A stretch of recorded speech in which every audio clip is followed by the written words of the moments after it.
ya. Kenapa lagi Komdel ini nanti pada saat KPK ini kan akan dibahas juga oleh Badan Besar ya. Itu akan dibahas juga. Jadi nanti kalau sudah ada workshop nanti kita hanya tinggal mengambil lagi yang memperkuat posisi Komdel kita ini. Mudah-mudahan dari Komdel kita bisa berkembang. Mungkin nanti apa kita bersama-sama. Dan itu dengan musim Bismillahirrahmanirrahim kegiatan dengan Komdel dengan rezeki kita mulai. Demikian yang dapat saya sampaikan. Lebih kurang saya mohon maaf. Assalamualaikum warahmatullahi wabarakatuh. Assalamualaikum warahmatullahi wabarakatuh. Dan selamat pagi ibu-ibu yang berbahagia. Alhamdulillah ya assalamu alaikum warahmatullahi wabarakatuh. Asyhadu an la ilaha illallah wa asyhadu anna sayyidina wa asyhadu anna Muhammadan abduhu wa rasuluhu la nabiyya ba'da. Bapak kepala sekolah yang saya hormati, para bapak ibu wakil kepala sekolah yang saya hormati, dan jangan lupa majelis guru yang berkesempatan hadir pada hari ini dalam kegiatan kita. Mungkin kita merintis merintis komunitas belajar. Sebelum saya masuk topik tentang aksi nyata, mungkin saya sedikit masalah komunitas. Komunitas belajar ini ada istilahnya, ada 3 tahapan. Yang pertama ada tahap merintis, yaitu tahap di mana kita membangun sebuah komunitas. Membangun komunitas tentu di situ ada strukturnya yang jelas. Setelah itu ada kegiatan-kegiatan yang akan kita buat. Contohnya apa? Contohnya salah satunya kegiatan seperti saat ini. Ini kita merintis ingin membuat komunitas. Yang kedua, setelah kita merintis kita menumbuhkan. Artinya menumbuhkan berarti kita saling berdiskusi, saling berkolaborasi. Apa yang dibutuhkan di sekolah, apa keinginan sekolah, dan apa visi-misi sekolah yang harus kita buat. Nah, setelah menumbuhkan, baru kita melestarikan atau membudayakan. Artinya komunitas belajar ini tidak hanya sekedar tuntutan yang penting dapat sertifikat, tidak, tapi kita sama-sama berbagi. Ini seperti itu. Dan penyanyi PNM memang saya akui saya belum daftarkan ke PNM karena salah satu syaratnya harus punya sertifikat Merdeka Belajar. Dan sampai sekarang ini saya belum upload dokumen saya, tapi insya Allah beberapa minggu ini atau beberapa bulan ini sertifikat saya sudah bisa dapat. Insya Allah saya bisa dapat PNM komunitas kita di sini ke dalam sistemnya PNM. Tapi Bapak Ibu, bukan berarti apa yang kita lakukan sekarang ini itu tidak berarti. Berarti tidak berarti, sebenarnya tergantung persepsi Bapak Ibu semuanya. Dan tujuan dari PNM komunitas belajar sebenarnya apa? Tujuannya Bapak Ibu sebenarnya kan punya tugas dari PNM, suruh buat aksi nyata. Ya, tapi faktanya selama ini gimana? Faktanya kita buat aksi nyata, tetapi aksi pribadi bukan aksi nyata. Kita buat Merdeka Belajar sendiri, kita bikin presentasi sendiri, habis itu kita refleksi sendiri. Banyak orang jadi dulu sendiri. Pada dasarnya PNM tidak menginginkan seperti itu. PNM menginginkan kita sama-sama berbagi. Apa yang kita tahu itu yang kita bagi, walaupun yang kita tahu menyemangati menambah pengetahuan kita. Jadi ini komunitas belajar sebenarnya tujuannya itu, bukan karena tuntutan ingin mendapat sertifikat. Tujuannya itu. Mungkin ini sedikit masalah komunitas belajar ya. Saya akan lanjut ke aksi nyata. Aksi nyata ini berbagi pemahaman dan pengalaman budaya positif. Ini salah satu kegiatan kami di CGP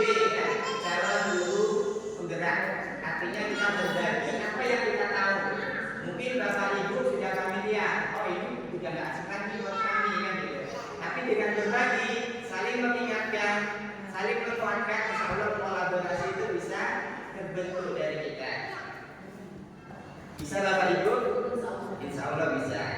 Oke, materi yang akan saya sampaikan yang pertama adalah disiplin positif dan nilai-nilai kebijakan universal. Yang kedua, teori motivasi, hukuman, dan penghargaan dan restitusi. Yang ketiga, keyakinan kelas. Yang keempat, kebutuhan dasar manusia dan dunia berkualitas. Yang kelima, restitusi dan 5 posisi kontrol.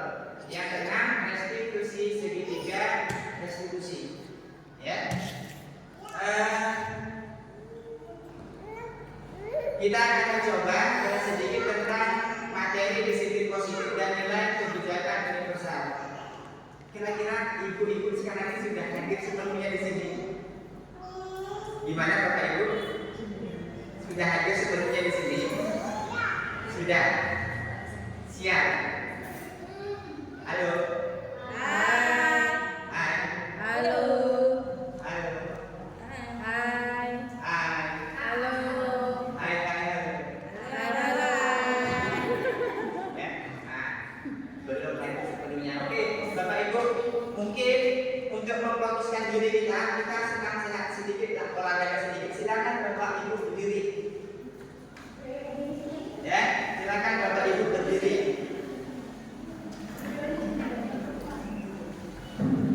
Kalau nggak sanggup nggak usah dipaksa Mia. Ya, Mia nggak kira-kira Kalau nggak sanggup ya, nggak usah kita dipaksa. ingin kesadaran aja, nggak perlu ada pemaksaan karena belajar tidak perlu dipaksa. Iya. Ya, oke, silakan Bapak Ibu angkat tangan satu, Kanan kiri. kanan satu, Pakai tiduran nggak? dah, bisa Bu, Bisa. bisa, dua, nah, gampang itu ya, tiga, Ada rematiknya. dah, empat, lima, enam, kita semuanya, satu, dua, tiga, empat, lima, enam, satu, dua, tiga, empat, lima, enam. Bisa Ibu ya? Bisa. Satu, dua, tiga, empat, lima, enam. Ya, baik Bapak Ibu. Sedikit pemanasan ya, mudah-mudahan kita semua selalu semangat mengajar dan mendidik. Saya minta sekarang silakan Bapak Ibu berhadapan, satu orang mengepal tangan dan satu orang membuka. Silakan Bapak Ibu buat pasangan. Ya, satu orang mengepal, satu orang membuka. Saya kasih waktu dengan 1 menit dari 1 menit Ibu ya. Perhatikan dulu saya Bu, yang satu orang mengepal. Oke, coba usahakan yang satu orang membuka kepala tadi dengan cara apapun. Iya, bisa tidak? Dalam 1 menit. Silakan. Sana deh. Bisa nggak? Ya, silakan.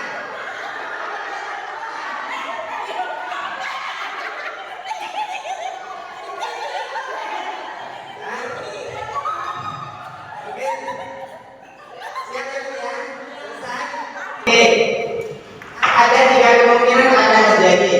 Yang pertama, pasti kita yang sebagai pembuka tidak ada yang bisa membuka kepalanya. Siapa yang bisa buka kepalanya awalnya? Rata-rata. Ya, rata-rata salah satu. Alasannya apa juga? Ibu, siapa yang mau kasih penjelasan? Analisa saya yang membuat sekuat tenaga mempertahankan kepalanya biar nggak bisa dibuka. Ya. Berusaha bagaimana taktiknya biar jari ini nggak bisa terbuka. Untuk saya selanjutnya berusaha bagaimana jarinya bisa saya buka. Oke, saya tanya tadi boleh juga nggak gitu? Boleh, Bu. Silakan. Silakan Ibu. Oke. Ada yang bisa terbuka? Ada. Gimana cara Ibu membuka? Ya. Ini. Ya. Ibu ikhlas nggak dibuka dengan cara ini? Karena curang. Ya kan? Oke. Ada nggak yang rela?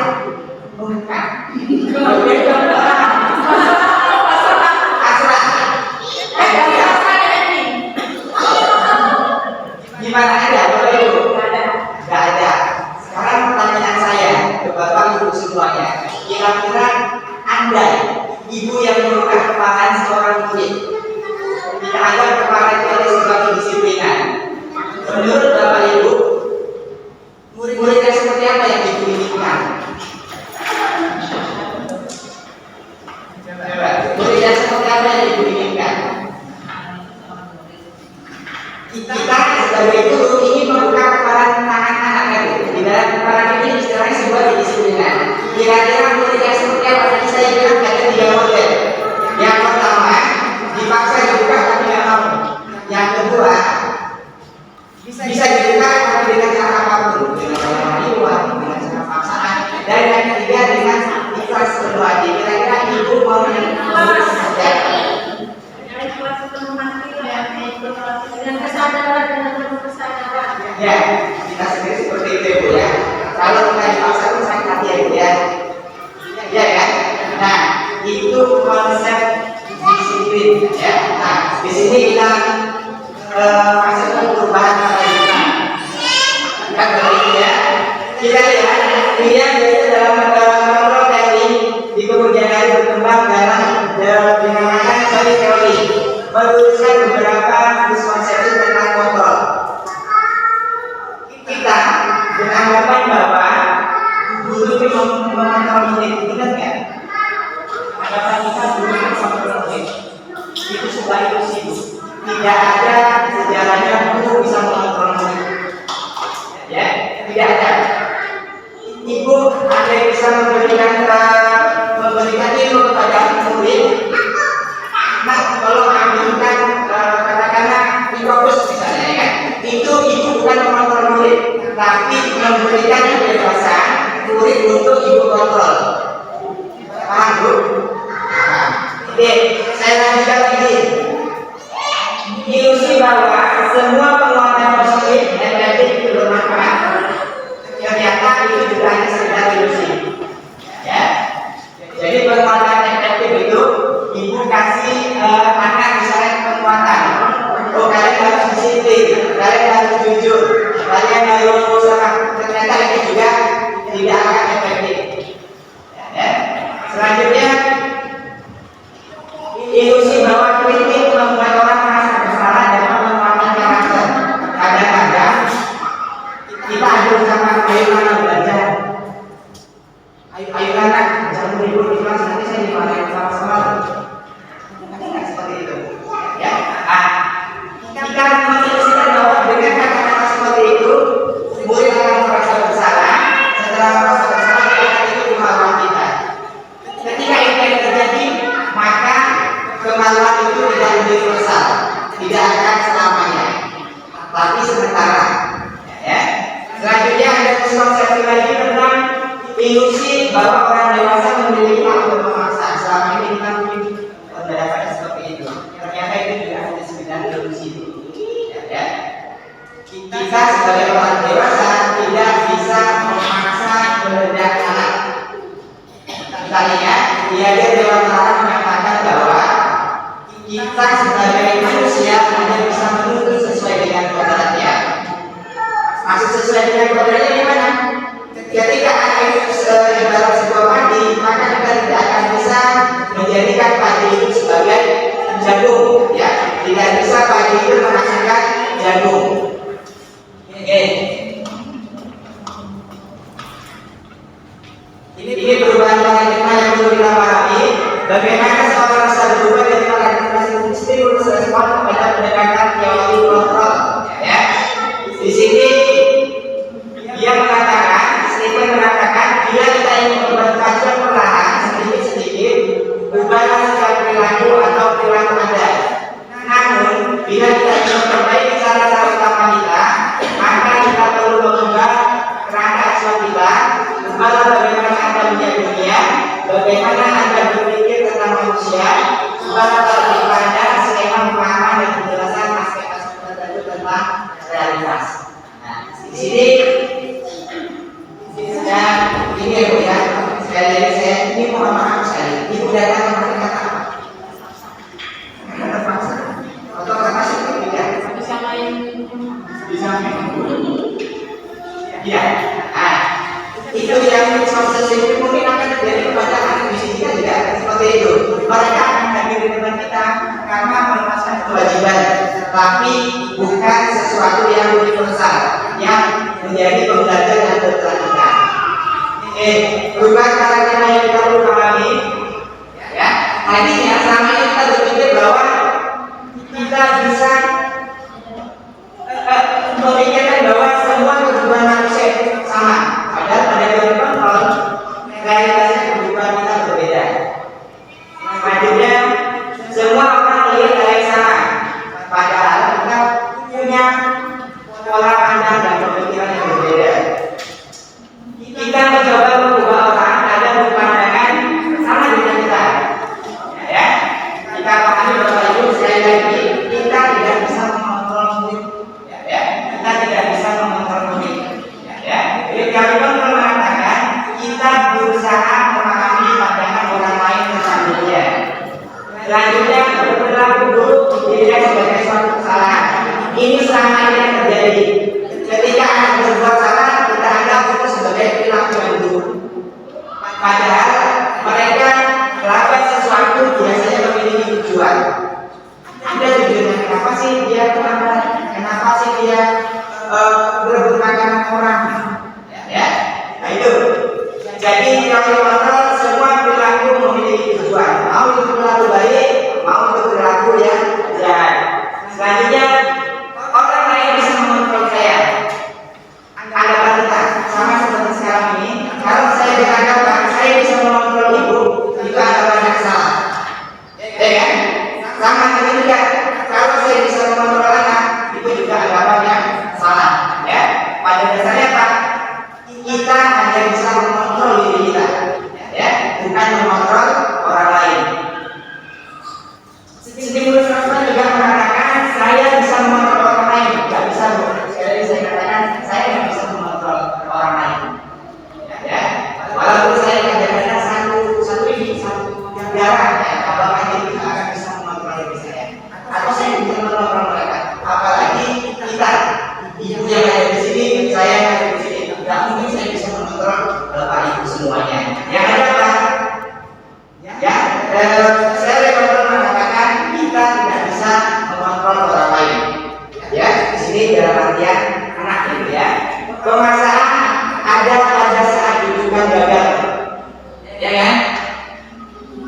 Pasti ketika ada anak salah, kita paksa, kita hukum. Apa dampaknya? Dia akan ingat dengan kita. Dia akan ingat. Coba ibu pernah nggak alami sesuatu hal yang negatif waktu sekolah? Katakan SD. Pernah nggak? Apa itu? Dibully. Sama anak ya? Sama guru ada nggak yang mengalami histori yang nggak baik sama guru? Coba ibu. Pernah nggak? Yang teringat sampai sekarang? Kenapa? Baru-baru.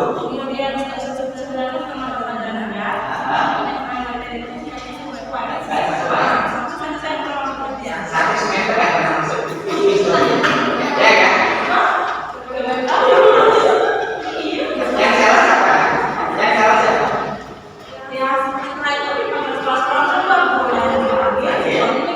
Main panggil.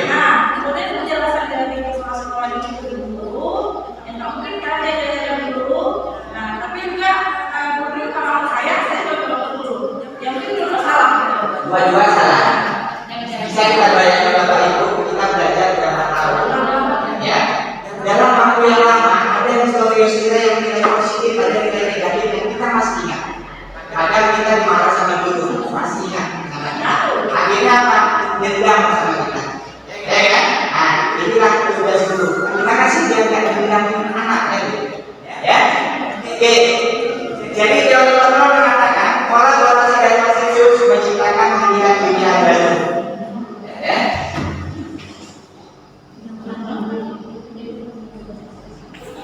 Oke, Bapak Ibu, saya pastikan Bapak Ibu masih dengar apa itu disiplin positif? Ya, kira-kira menurut Ibu ini disiplin positif ini apa? Makna disiplin itu apa? Coba yang terbaik menurut Ibu ini apa? Hah? Ya, benar. Disiplin positif dalam arti mengikuti kegiatan yang sesuai dengan kewajiban yang kita lakukan setiap hari. Misalnya masuk sekolah jam 9 harus tepat waktu. Ya. Atau mungkin mulai dari bangun tidur itu ngapain dulu bangun tidur? Rapikan tempat tidur atau bagaimana? Itu disiplin positif. Itu intinya yang Ya, kecil saja. ya, terbayang. Jadi yang lain apa Bu? Kira-kira Bu? Yang terbayang di benak Ibu, terbayang tentang apa itu disiplin. Terus apa yang kita pikirkan sekarang? Atau kita nggak tahu nih disiplin apa sebenarnya? Atau nggak mau tahu? Itu bukan ini ya. Gimana Ibu? Tadi Bu Eva udah jelas. Aturan penting. Ya. Mengatur waktu. Kewajiban. Ya. Yang lain kira-kira Bu butuhnya apa? Tanggung jawab lah istilahnya. Tanggung jawab. Oke, Bu Rini. Disiplin itu berkaitan dengan menjalankan sesuatu sesuai dengan Aturan ya. Berarti yang terdengar kita langsung aturan, ya kan? Di pikiran kita langsung pasti aturan ini kan. Ya kan, Bapak Ibu? Terus kalau dilanggar apa yang konsekuensinya? Enggak konsekuen. Ya, konsekuensinya apa? Biasanya ada sanksi, ada hukuman, ya kan? Ada konsekuensi, ya kan? Nah, pemahaman kita seperti itu, ya. Oke, sedikit saya jelaskan. Ini kan Bapak Kiai Makassar menjelaskan di mana ada kemerdekaan, disitulah harus ada disiplin yang kuat, ya. Sungguh pun disiplin itu bersifat self disiplin, yaitu kita sendiri yang mewajibkan kita dengan sekeras-kerasnya. Tetapi itu sama saja, sebab kalau kita tidak cara melakukan self disiplin, wajiblah penguasa lain mendisiplinkan diri kita. Dan peraturan demikian itulah yang harus ada di dalam suasana kemerdekaan. Kita ingat Bapak Ibu, tujuan kita ngajak anak tujuannya apa? Hah? Ngeleng. Gimana Ibu? Oke, intinya apa? Intinya kita ingin memerdekakan anak. Memerdekakan anak bukan berarti memberi kebebasan anak sebebas-bebasnya, tapi memerdekakan anak bagaimana dia menciptakan nilai-nilai yang positif, kebajikan-kebajikan yang universal yang ada di dalam diri anak itu sendiri. Ya, yang ada di dalam diri anak itu sendiri. Jadi kalau kita berbicara aturan, kita bicara hukuman, itu sebenarnya bukan menerapkan disiplin. Ya, oke. Dia menyatakan bahwa nanti dari kata disiplin berasal dari kata lain, artinya apa? Belajar. Sebenarnya konsep disiplin itu adalah belajar. Ya, berasal dari kata-kata yang sama yaitu murid atau pengikut. Itu sebenarnya konsep dari disiplin. Lantas disiplin positif itu apa? Kedua pakar ini mengartikan disiplin sebagai kontrol bentuk kontrol diri, yaitu belajar untuk kontrol diri agar dapat mencapai suatu tujuan mulia. Tujuan mulia di sini mengacu pada nilai-nilai atau prinsip mulia yang diatur oleh seseorang. Ya, ini arti dari disiplin positif. Ya, apa tujuannya? Tujuannya adalah menanamkan motivasi yang ada pada murid-murid kita, yaitu untuk menjadi orang yang mereka ingini dan menghargai diri sendiri dengan nilai-nilai yang mereka percaya. Ya, jadi tujuan disiplin positif itu agar kita bisa menghargai diri kita sendiri. Karena apa? Gimana kita bisa dihargai orang lain kalau diri kita sendiri tidak bisa menghargai? Nah, itu konsep dasar.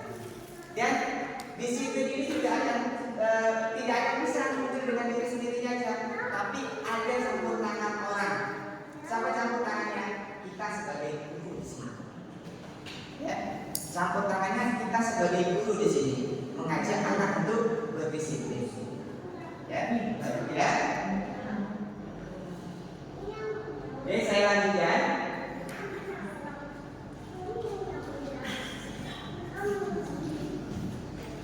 Jadi apa yang perlu kita terapkan di disiplin ini? Apa yang perlu kita terapkan kepada anak? Tentunya yang kita terapkan adalah nilai-nilai kebajikan yang muncul di dirinya sendiri tanpa paksaan. Ya, nilai apa?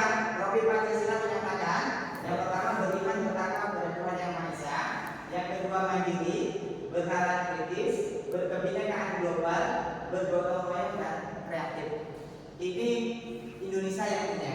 Ini visi dan misi bangsa Indonesia. Dan di samping itu ada juga kebajikan universal yang dibuat oleh sekelompok orang, yaitu Primary Youth Program. Mereka menyatakan kebajikan universal yang ada toleransi, ada rasa hormat, ada integritas, ada mandiri, ya, ada menghargai, antusias, empati, keingin-tahuan, kreativitas, kerjasama, percaya diri dan komitmen. Jadi ini sebenarnya tujuan yang kita harus berikan kepada anak didik kita.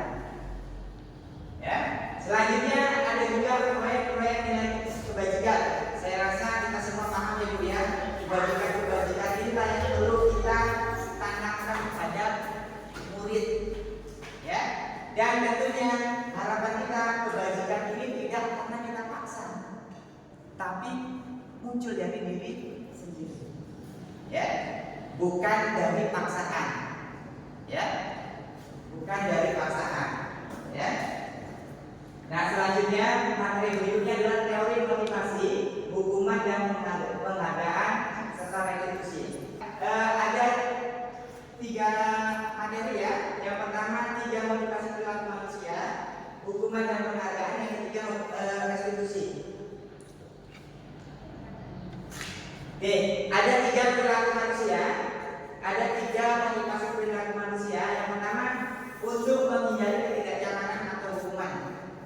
Ya, kadang-kadang anak itu hadir ke tempat kita, ke kelas kita kenapa? Karena hindarnya tidak nyamanan. Kadang-kadang anak hadir tepat waktu kenapa? Takut dihukum. Iya nggak Bu?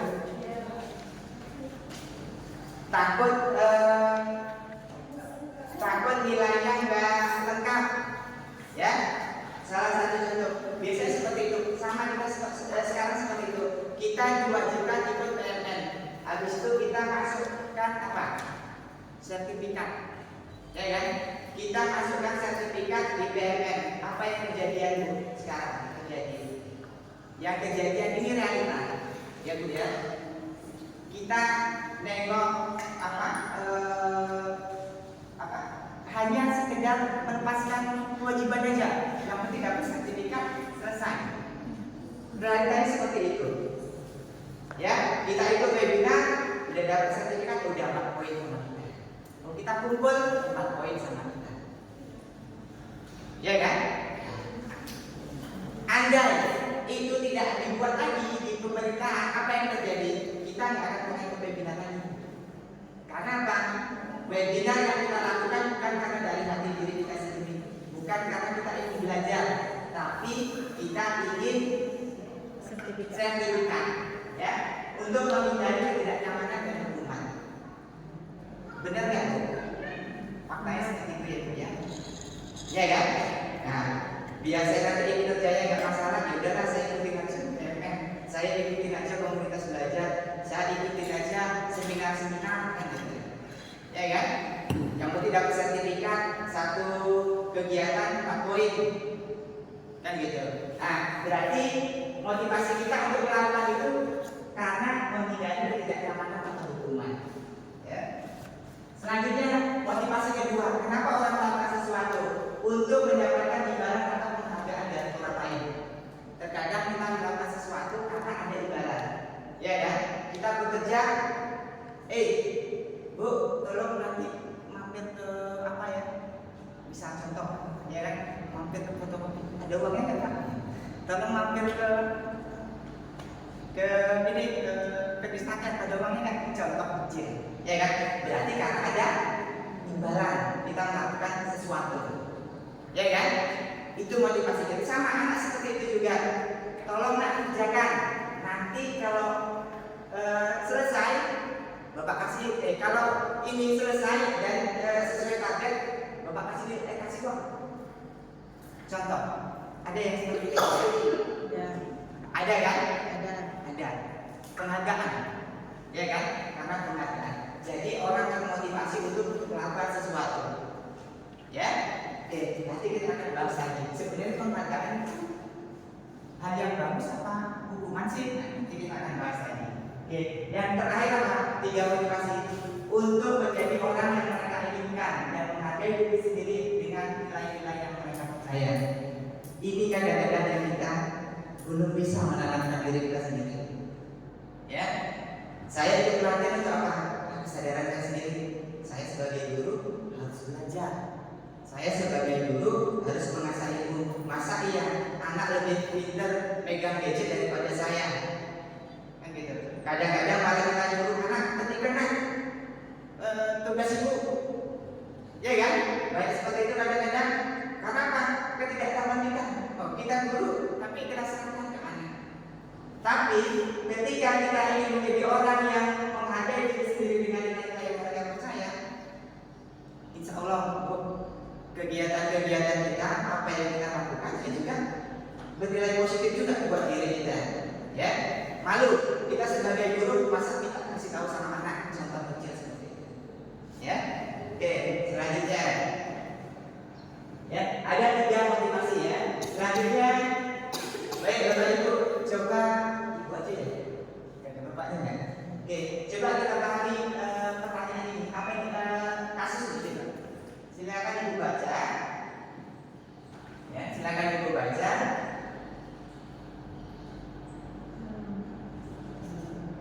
Ya. Nama Bu? Enggak. Sudah, setelah Ibu baca, ada pertanyaan ini. Apakah Anda setuju dengan tindakan Pak Seno terhadap kita? Coba, menurut Ibu setuju enggak? Enggak. Coba Bu beri alasan Bu. Mempermalukan siswa di depan umum. Mempermalukan siswa di depan umum. Yang lain Bu, setuju enggak? Enggak. Alasannya apa Bu?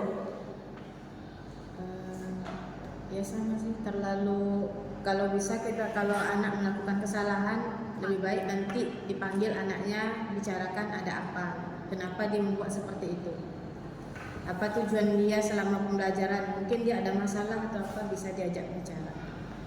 Yang lain gimana Bu? Tanggapannya Bu? Sama, setuju atau tidak?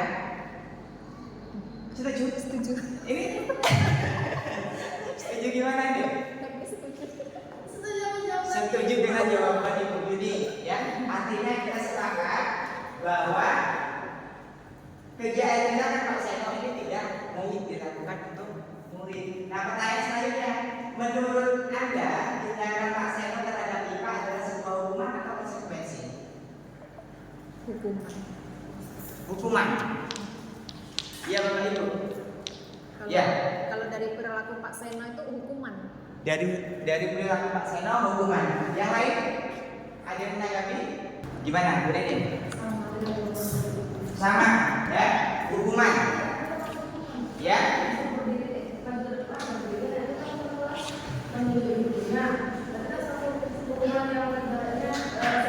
Ya, berarti kita paham ya Bu ya, apa itu hukuman, apa itu konsekuensi.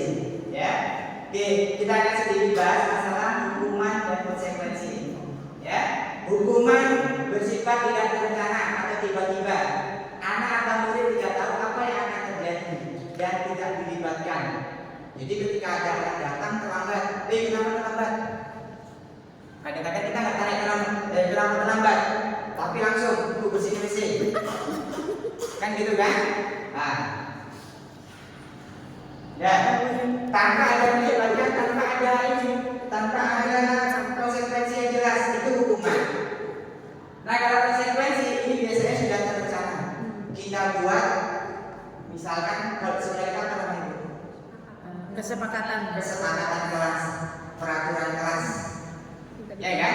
Kita buat kesepakatan kelas atau peraturan kelas. Ketika anak terlambat ada poinnya. Ya kan? Seperti itu. Ya. Dan ada istilahnya, mungkin ini jadi pertanyaan, apakah ini menurut Bapak itu bagus? Hukuman dan konsekuensi menurut Bapak ini baik? Apakah ada ini jalannya? Ada sisi positifnya, ada sisi negatifnya. Ada sisi positifnya, ada sisi negatifnya. Ketika kita memberi hukuman, anak akan ingat seumur hidup rumah kita. Bisa jadi dendam dengan kita. Itu sisi negatif. Ya, sisi negatif. Dan ketika kita beri hukuman, maka yang akan terjadi apa? Yang akan terjadi, anak tadi akan mengulanginya lagi kegiatan yang sama. Apalagi kalau anak yang punya duit, kalau istilahnya contoh kecil, baju nggak dimasukkan 2.000 gitu. Jadi sederhananya apa? Bahkan itu konsekuensi jadinya ya. Kalau baju nggak dimasukkan, kalian yang bayar 2.000. Kalau yang punya duit gampang aja dulu, penting masukin. Beda 2.000, 2.000 itu. Setiap hari. Artinya apa? Yang terjadi apa? Yang terjadi tetap hati dia atau perasaan dia atau ibarat genggaman tangan tadi, dia tidak akan terbuka. Pola pikirnya tidak akan terbuka. Ya, tidak akan menyadari bahwa kebajikan itu universal. Bahwa kalau kita pakai baju dengan rapi itu akan baik dipandang orang, itu tidak akan menyadari seperti itu. Ya, sama konsekuensi hampir sama modelnya. Ya, dan selanjutnya. Nah ini kadang-kadang kita sebagai guru itu memberikan penghargaan, Bu. Banyak ya kan? Nah di sini Artikon menjelaskan baik penghargaan maupun hukuman adalah cara mengontrol perilaku seseorang yang mengajukan potensi untuk pembelajaran yang sesungguhnya. Ya, menurut Kon secara ideal tindakan belajar itu sendiri adalah penghargaan sesungguhnya. Jadi kalau kita membuat penghargaan kepada anak itu sebenarnya hukuman, bukan sebuah penghargaan sebenarnya. Kenapa seperti itu? Contoh, penelitian mengatakan, ya, ketika kita melakukan penghargaan, kalau kita lihat pengaruh jangka pendek dan jangka panjangnya, penghargaan hanya bisa dilakukan pada jangka pendek, ya, nggak bisa jangka panjang. Misalnya ada ceramah mungkin kita bisa kasih yang bisa baca ini 50.000 misalnya, ya kan? Ketika itu juga. Tapi untuk jangka panjang dia tidak akan melakukan diri sendiri, menerapkan nilai-nilai itu ke diri dia sendiri. Ya, jadi jangka panjangnya tidak baik untuk anak, justru malah meracuni anak. Ya, dia akan melakukan sesuatu kalau ada imbalan. Ya, ingat 3 motivasi tadi. Kenapa orang melakukan sesuatu? Yang pertama, karena takut hukuman. Yang kedua, karena ada imbalan atau penghargaan. Yang ketiga, dari diri sendiri. Jadi kita ingin anak muncul kesadaran kebajikannya itu muncul dari diri sendiri. Ya. Jadi kalau penghargaan itu jangka pendek baik, tetapi jangka panjang tidak baik. Ya. Sekali lagi penghargaan tidak efektif. Ya, kita mendidik anak dengan model penghargaan tidak akan pernah efektif karena akan terjadi tidak akan terjadi secara stagnan atau berkelanjutan. Penghargaan merusak hubungan. Jelas ya Bapak Ibu ya. Kita di dalam kelas ada berapa orang? 30 orang. Kita kasih reward 1 orang 50.000 misalnya. Ya kan? Yang terjadi apa? Di situ akan ada kompetisi. Ya, ada kecemburuan sosial, ada persaingan yang tidak sehat. Ya, nah, jadi penghargaan akan merusak hubungan. Selanjutnya, penghargaan juga akan menurunkan kualitas. Ada penelitian mengatakan ada beberapa orang diuji, ya, karena penghargaan ini. Ternyata yang menerima penghargaan ketika ditanya hal-hal yang lain ini malah lebih banyak salahnya ketimbang yang dapat penghargaan. Ya. Bahkan kadang-kadang yang sudah mendapat penghargaan kualitasnya malah tidak lebih baik daripada yang dapat penghargaan. Ya. Jadi pola pikirnya malah intinya kalau udah menang kok ngapain lagi gitu bahasanya. Ya. Oke. Selanjutnya penghargaan itu sebenarnya menghukum, Jadi dikatakan penghargaan sebenarnya adalah tindakan belajar itu sendiri. Ya, kok bisa dikatakan menghukum? Iya, sangat menghukum. Katakanlah saya atau kita ada 36 orang di dalam yang dapat penghargaan mungkin juara 1, juara 2. Itu pun nilainya berbeda kan? Ya kan? Kadang di rumah dia mau juga dihukum sama orang tuanya. Kenapa kok bisa dapat juara 2, gak juara 1? Nah, ujung-ujungnya kamu gak dapat ini. Kadang-kadang kita melakukan sama anak gitu juga kan? Kasih penghargaan, nanti kalau ke juara 1, saya sendiri pun gak pernah seperti itu. Kalau ke juara 1, bapak belikan ini. Ujung-ujungnya apa? Dia akan melakukan sesuatu karena ada penghargaan. Ya. Oke, di sini ada mengenalkan tentang restitusi ya, sebuah pendekatan untuk menciptakan disiplin positif. Ya, restitusi adalah proses menciptakan kondisi baik bagi murid untuk memperbaiki kesalahan mereka, sehingga mereka bisa kembali pada kelompok mereka dengan karakter yang lebih kuat. Dan selanjutnya mengatakan restitusi merupakan proses kolaboratif yang mengajarkan murid untuk mencari solusi untuk masalah mereka dan membantu murid berpikir tentang seperti apa yang mereka inginkan dan bagaimana mereka harus memperlakukan orang lain. Jadi dengan adanya restitusi ini ada kolaborasi, ya. Jadi nggak sebelah pihak. Kalau hukuman biasanya sebelah pihak. Yang diuntungkan siapa? Yang diuntung. Nggak ada yang diuntungkan, ya. Karena prinsipnya apa? Prinsip kita mendidik tidak ada yang menang dan tidak ada yang kalah. Seharusnya kita berprinsip apa? Menang dan menang. Maksud menang dan menang gimana? Kita sebagai guru menang mendidik anak, ya, karena kita mampu merubah anak. Dan sebagai murid menang karena dia sudah mendapat pelajaran dan mendapatkan nilai-nilai baik dari diri dia sendiri. Ya.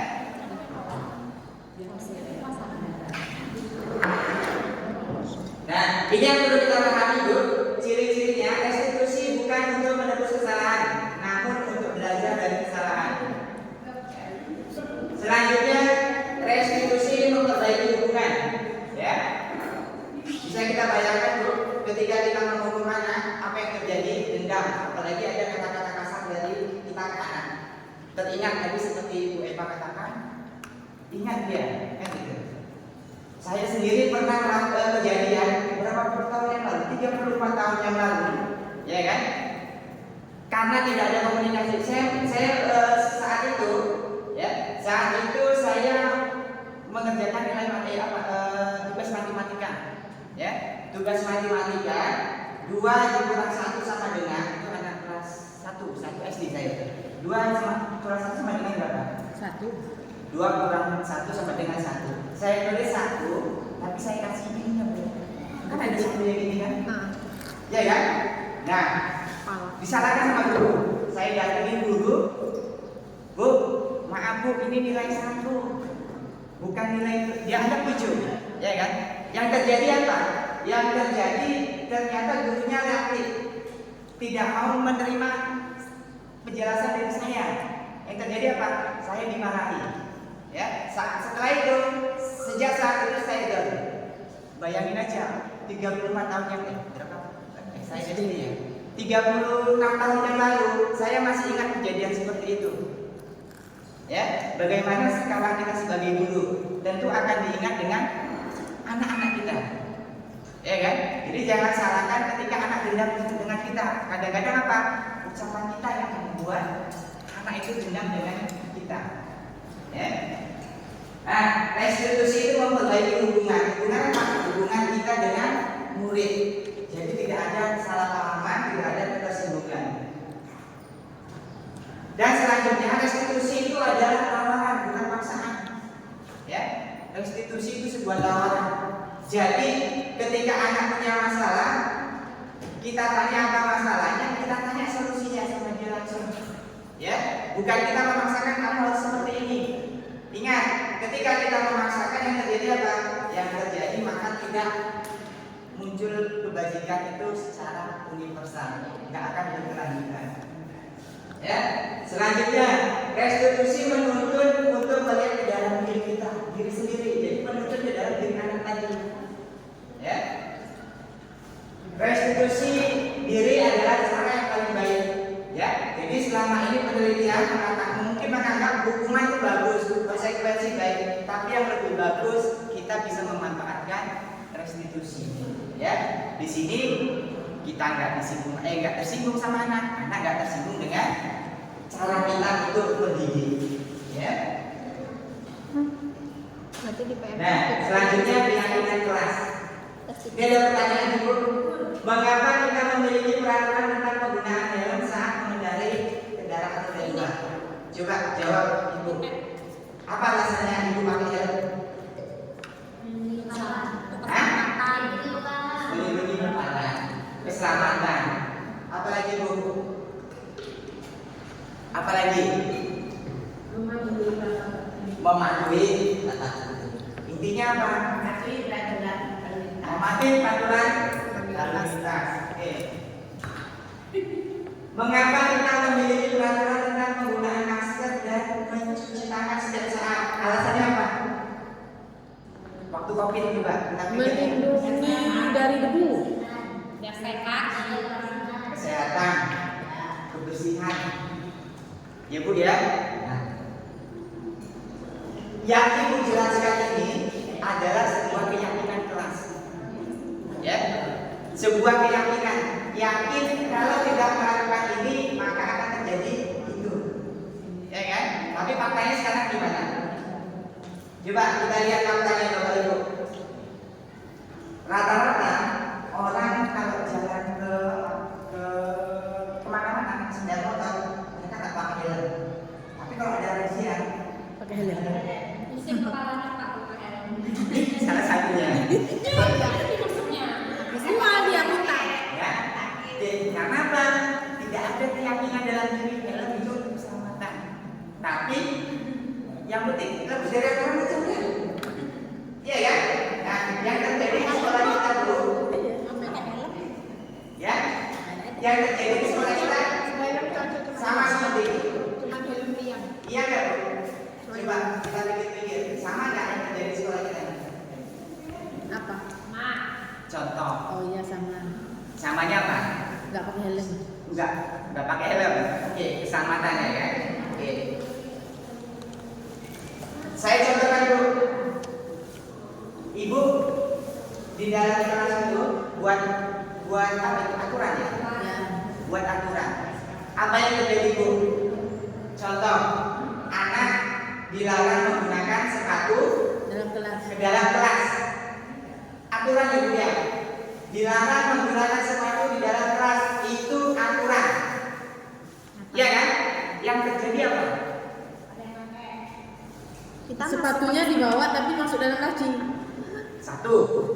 Yang lebih parah apa? Yang lebih parah dalam kelas dia nggak pakai sepatu, di luar kelas juga tidak pakai sepatu. Bayangin aja, karena apa? Karena kita buat aturan, tapi tidak membuat keyakinan bahwa menggunakan sepatu itu sehat. Iya nggak? Ya. Nah, makanya kita sekarang sekolah, pemerintah mengajukan apa? Mengajukan buat keyakinan kelas, jangan buat aturan kelas. Ya, buat keyakinan kelas. Sehingga apa? Ketika ada keyakinan kelas, maka yang akan terjadi dia akan sadar dengan diri sendiri. Ya. Jadi kalau bikin peraturan, ayo dilarang lari di koridor misalnya. Apa yang terjadi? Kadang-kadang apa? Alah, ada orang dilarang kok. Kadang-kadang alah nggak ada gunanya kok. Ya kan? Mereka akan ikuti sesuatu karena apa? Karena aturan. Berarti tidak muncul dari dalam diri sendiri. Nah, pola pikir seperti itulah ibu bapak ibu yang perlu kita ubah. Kita perlu merubah peraturan kelas menjadi keyakinan kelas. Baik ya. Dan keyakinan kelas ini nggak akan bisa berjalan sendiri. Kalau satu orang yang bisa bikin keyakinan kelas nggak akan bisa bu. Ya kan? Tadi saya bilang sekali lagi, peraturan kelas nggak efektif. Nyatanya apa? Suruh buka sepatu, belas. Sampai kapan sih dia buka sepatu? Pulang baru pakai sepatu. Karena pakai aturan kelas. Jelas ya Bapak Ibu ya? Oke. Kita perlu keyakinan kelas. Nah, tentu ada caranya. Buat keyakinan kelas gimana? Kita susun daftar kebajikan-kebajikan yang ingin kita buat di dalam keyakinan kelas. Bapak Ibu nggak perlu banyak-banyak bikin kebajikan kelas. Misalkan guru agama membiasakan anak untuk sholat misalnya ya. Tapi jangan kata-kata tidak sholat neraka gitu. Ya, bahasa seperti itu malah menakutkan hidupnya semangat. Ya kan? Tapi bahasanya lebih positif. Ya kan? Bahasanya itu. Tapi diskusikan bersama dengan anak. Kira-kira yang kalian yakinin apa? Kalau kalian nggak pakai sepatu. Kira-kira kalian yakinin apa? Kalau kalian nggak sholat. Kira-kira yang kalian yakini apa? Kalau nggak santun sama guru.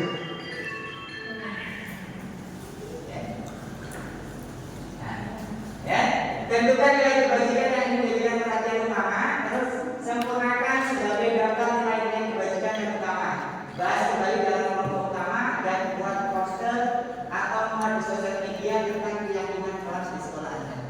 Sekali lagi Bu, kalau bisa jangan pakai peraturan kelas, karena tidak akan muncul kebajikan itu secara universal, berkelanjutan.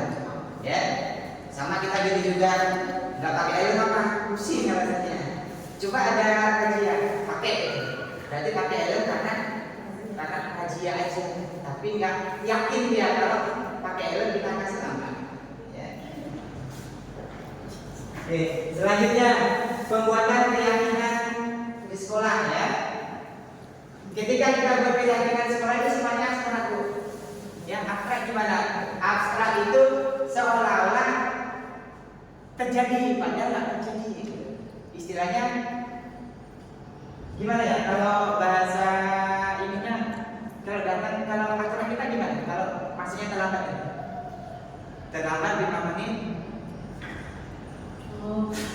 Poin bersihkan. Gimana ya? Gimana bahasa di peraturan kelas? Smart point itu kan Iya. langsung aja sih. Nah. 5 menit membersihkan lingkungan sekolah. Oke, terlambat 5 menit membersihkan lingkungan sekolah. Kita rubah bahasanya, jangan terlambat 5 menit. Kita ganti ke yang positif. Yang positif apa? Biasakan berangkat sekolah Tepat waktu. tepat waktu misalnya. Ya kan? Jadi tidak, ya kita rubah ya. Keyakinan kelas tidak terlalu banyak sehingga mudah diingat dan dipahami semua warga kelas. Jadi nggak perlu banyak-banyak, sedikit aja. Kayak guru agama itu gimana biar akhlak karimahnya baik. Ya. Ya. Oke. Sikit-sikit juga. Selanjutnya. Ini jelas ya Bu ya, keyakinan kelas tadi ya Bu ya. Pak, Ya. jadi apa bedanya kesepakatan kelas dengan keyakinan kelas? Ini kayaknya hampir mirip gitu. Hampir mirip. Apa bedanya kesepakatan kelas dengan keyakinan kelas? Coba Ibu ada yang bisa tanggapi apa kesepakatan kelas? Sama. Kayaknya mengarahnya sama poinnya. Anak menyepakati anak Dan Ya. dijalankan oleh anak juga. sama sih sebenarnya sama kan? Cuma kalau keyakinan kelas itu lebih dari nilainya yang ditimbulkan, bukan Dari mas- kesepakatannya, Dari hati. dari rasa. hatinya. Paksa. Ya, bukan keterpaksaannya, ya, tapi nilai yang akan ditimbulkan anak tadi, kan gitu. Kalau sepakat, bisa jadi kesepakatan itu nikah nanti. Tapi kesepakatan itu kan disepakati mereka juga. Iya, benar. Saya rasa itu lebih dekat ke konsekuensi kalau kesepakatan, ya kan? Nah, tapi kalau keyakinan, kita mulai dari pokoknya munculnya di hati dia lah, gitu. Gimana dia nggak terlambat? Yakin. Kan gitu ya. Tadi kita mau anak ketika kita suruh jangan terlambat ya nak, nggak terlambat ya kan, jangan terlambat ya nak, harus kita paksa, harus kita rayu, harus kita apa, berarti tidak muncul dari hati ada kesepakatan tadi, ada konsekuensinya tadi, ada hukuman tadi, makanya tuh dengan paksa dengan ini ya sekarang dari bapak itu baru bisa buka, gitu kan? Ya kan? Nah, tapi muncul dari tadi. Ya bu ya, ada lagi? Ya. Hukuman penghargaan restitusi tadi itu. Kalau hukuman terhadap tindakan punishment ini kan sudah lama nggak boleh kita terapkan ya, apalagi yang hukuman sebenarnya fisik. Terus yang kalau restitusi ini kan lebih kepada negosiasi ya. Jadi hubungan. contoh realnya itu seperti apa? Gitu. Mungkin yang saya lakukan sudah saya lakukan restitusi negosiasi dengan si pasien, tapi tidak berhasil itu Pak. Udah saya tanya sendiri kenapa, udah negosiasi gitu. Ya, Sampai memang. solusinya apa tapi tidak berhasil. Gitu. Ya, ini memang tantangan buat kita. Ya, nanti kita akan bahas tentang segitiga restitusi. Ya, sekali lagi saya katakan bukan berarti hukuman tidak boleh diterapkan, tapi kalau bisa dihindari. Minim-minim. Ya, jelas ya bu ya. Minimalisir. Nanti kita bahas segitiga restitusi bu. Ya, mungkin kesannya seolah-olah main, tapi yang kita kenal tentang main apa reaksinya kan gitu. Ya, oke. Semua pelajar kelas hendaknya ikut berkontribusi dalam pembuatan keyakinan kelas lewat kegiatan surat pendapat. Ya, di sini bu, saya buat keyakinan kelas bisa aja kita buat di dinding, buat aja di WA, ya kan? Saya kebetulan buat di WA.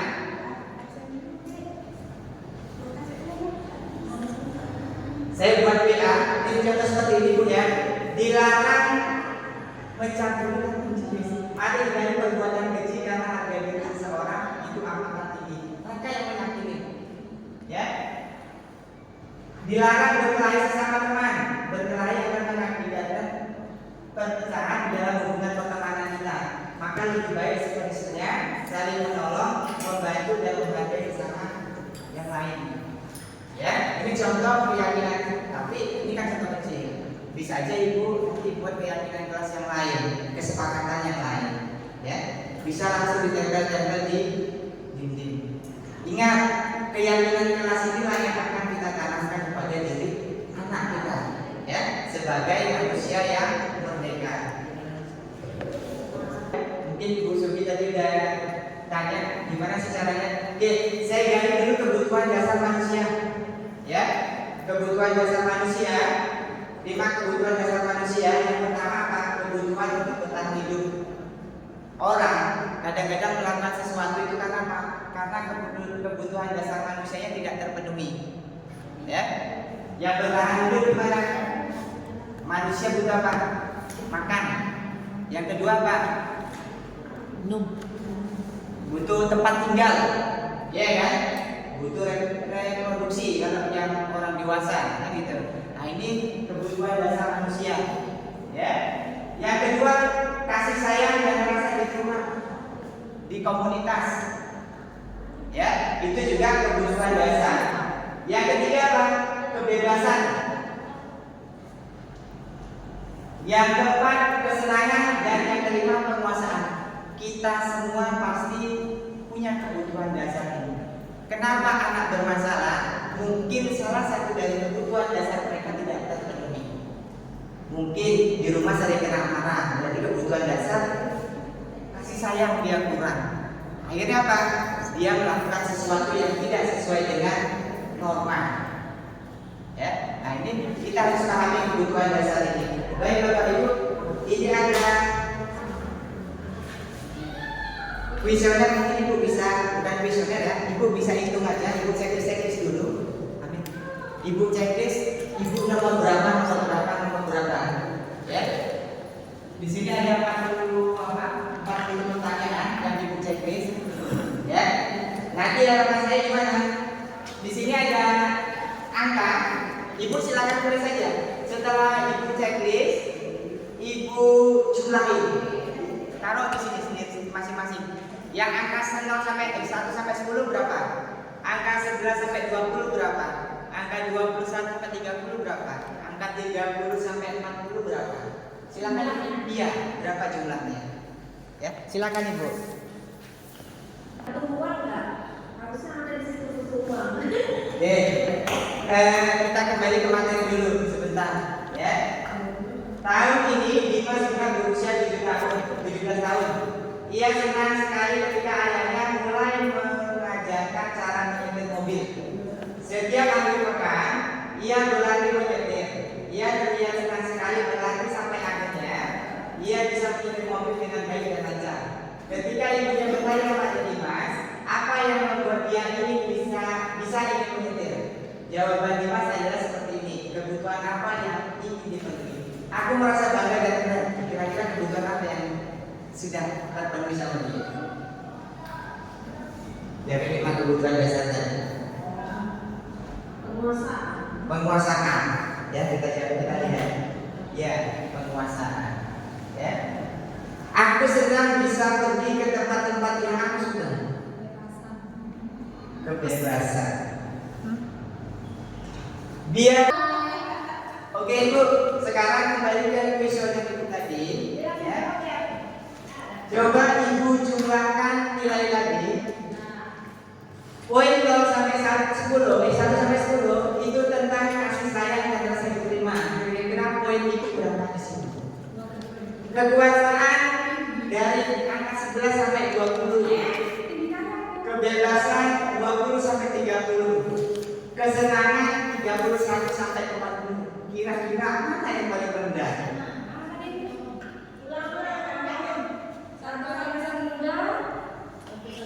Ya, di situ menceritakan tentang kasih sayang. Ya, kasih sayang dan rasa diterima.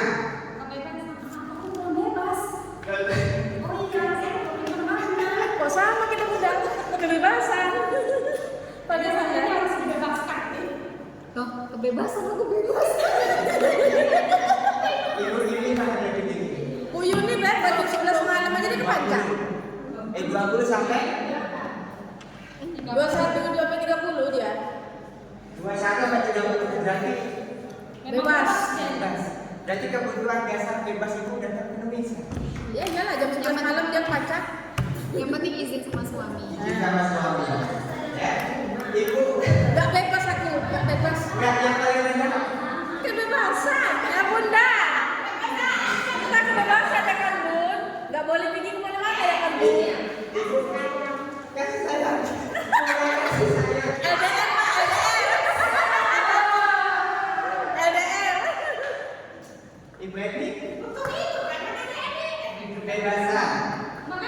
Kurang bebas nanti, masih gadis gak boleh. Kekuasaan. Ya, selama ini masih belum punya pasangan gitu Bu ya. Siapa itu? Bu. Cindy. Ya lah dia belum punya kuasa. Iya. Oh udah terikat dia si taksi. Pasti. Ya, Yang paling rendah. yang paling tinggi kekuasaan paling rendah. Coba. Kasih sayang.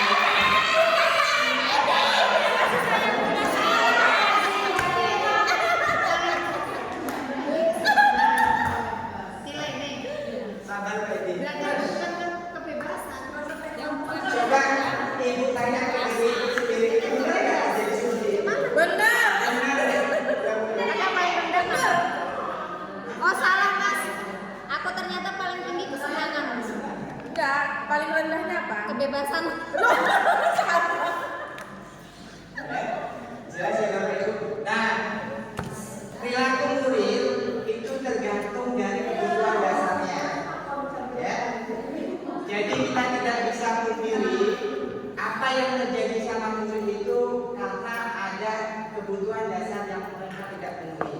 Itulah kewajiban seorang guru untuk memenuhi 5 kebutuhan dasar tadi. Kenapa? Tuntutannya kan seperti itu.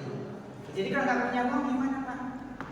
Ya tentu bisa diberikan solusi dengan berkolaborasi. Kadang-kadang kita lihat ada anak kerjanya apa? Kerjanya dia mau kasih orang, ya kan? Minta ini uang anak, ada orang makanan anak diminta, ya kan? Dirampas.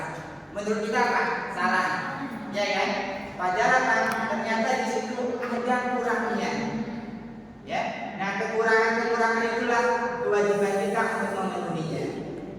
Ya, nah untuk ibu-ibu masing-masing sudah tahu apa yang menjadi kelebihan ibu-ibu dan apa yang menjadi kekurangan kebutuhan dasar ibu-ibu. Mungkin ibu bisa lebih.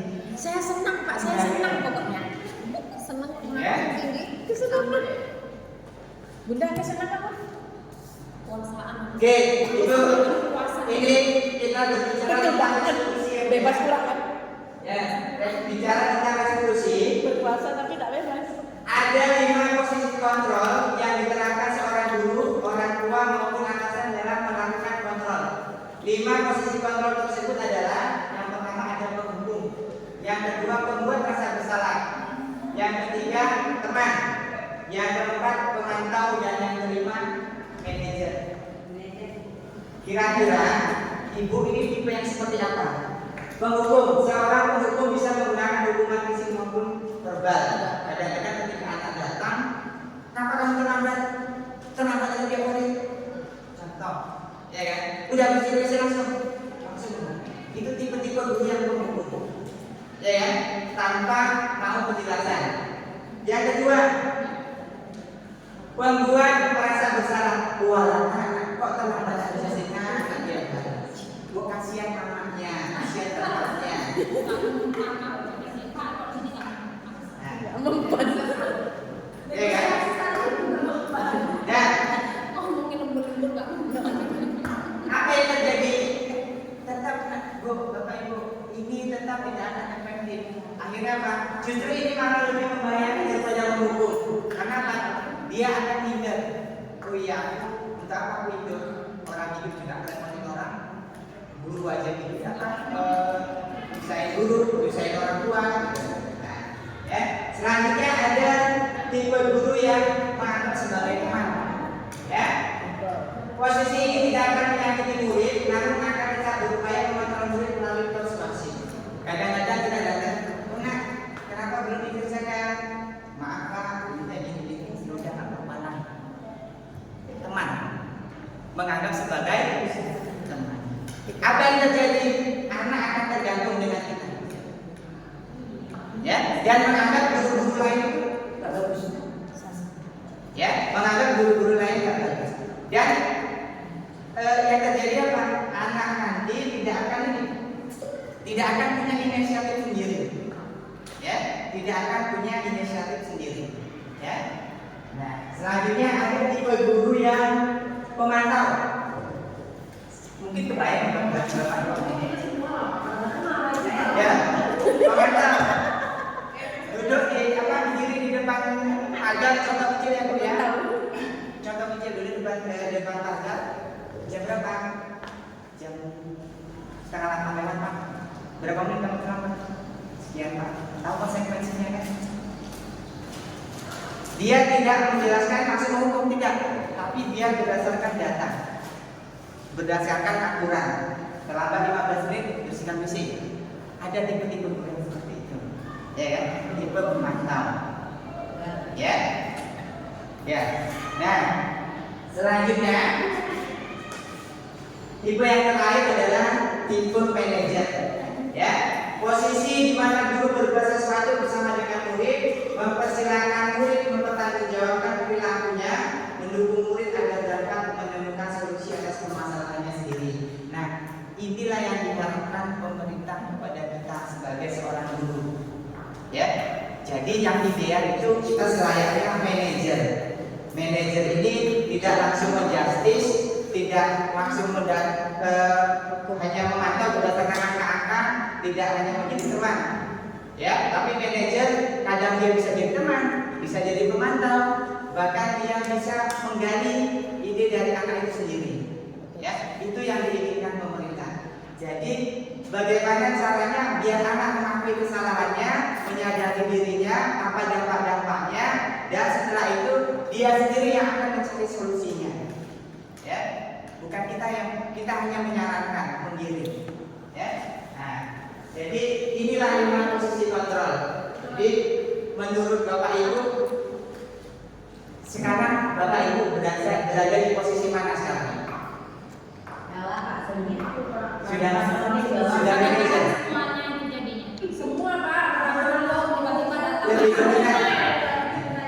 lebih dominannya kemana?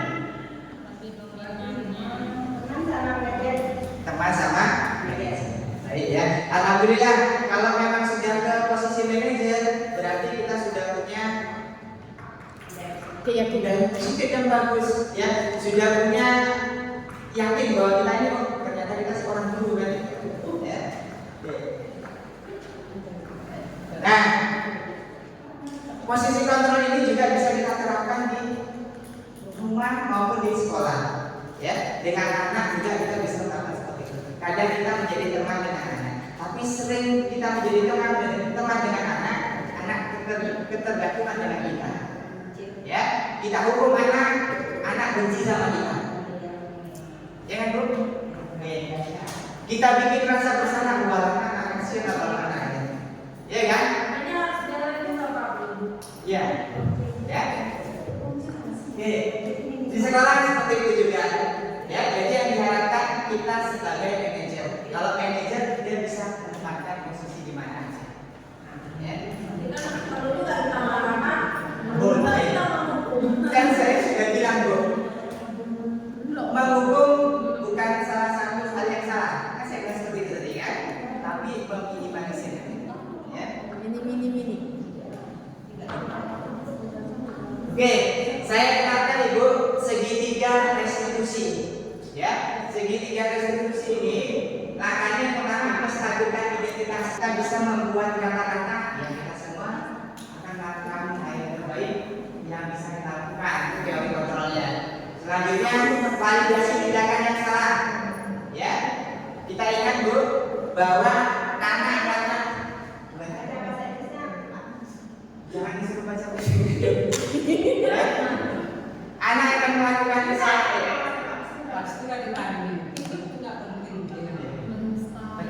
Ya, lanjut. Ya. Nah, jadi semua perilaku itu pasti akan punya alasan, baik itu yang salah maupun yang benar pasti punya alasan. Yang ketiga, menanyakan keyakinan. Kita semua memiliki motivasi internal. Internal berarti dalam diri kita masing-masing.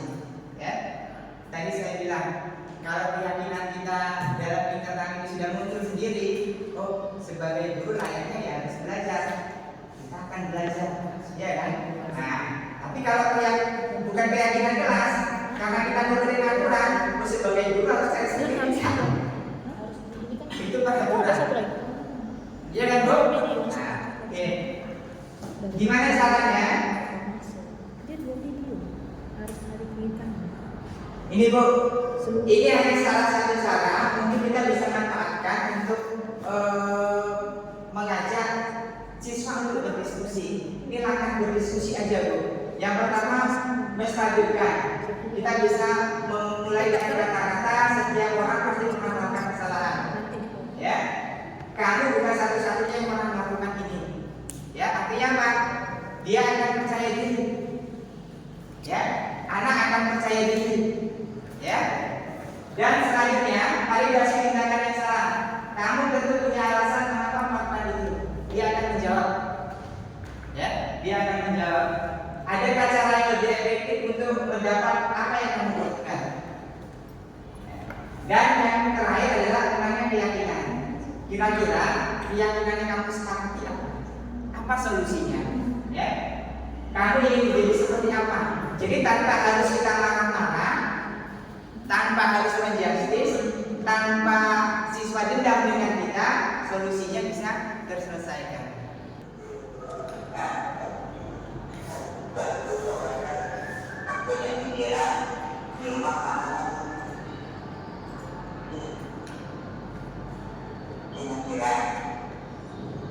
Kamu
Penggiringan opini sama anak suka muli yang ini kan.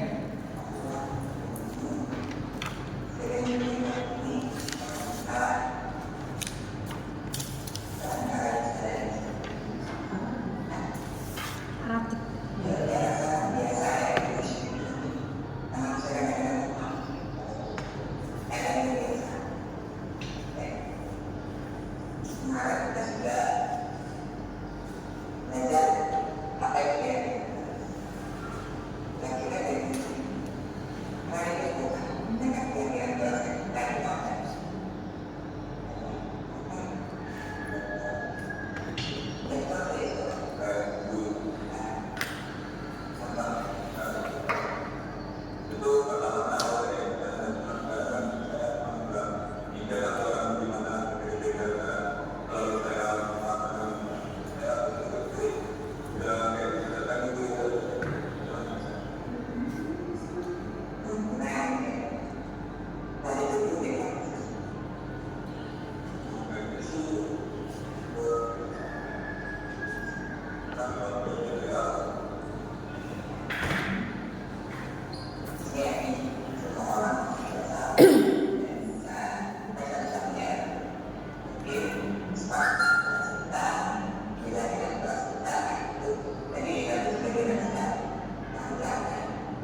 Baik Bapak Ibu, itu tadi gambaran jika kita melakukan segitiga distribusi. Ya, jadi yang pertama kita bangun dulu apa tadi? Menstabilkan identitas.